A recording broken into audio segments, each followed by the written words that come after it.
If you want to check your CapCut version on a Windows PC, you're in the right place. In this quick tutorial, I'll show you the fastest way to find the exact version and build details inside the app so you can confirm whether you're up to date, troubleshoot issues, or share the correct version with support. And if this video helps, make sure to hit the like button and subscribe for more simple CapCut tutorials just like this. Let's jump in.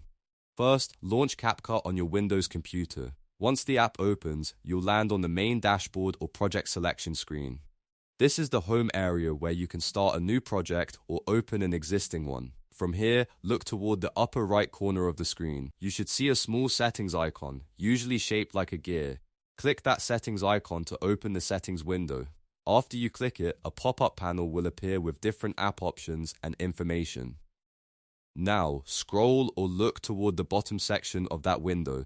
This is where CapCut displays the build details for the installed version. Find the label that says version, and right next to it you'll see the exact build digits for your copy of CapCut. That number is the one you want if you're checking compatibility, reporting a problem, or confirming whether an update has been installed.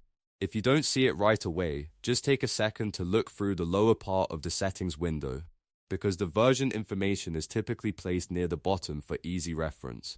Once you've found it, you can note the version number for your records or compare it with the latest release available from CapCut. That's really all there is to it. You don't need to open any hidden menus or dig through Windows settings because CapCut includes the version info directly inside the app. So to recap, open CapCut, click the settings gear in the upper right and check the bottom of the pop-up window for the version label and build digits. If this tutorial helped you out, please give it a like, subscribe to the channel, and turn on notifications so you don't miss the next CapCut guide. Thanks for watching, and I'll see you in the next one.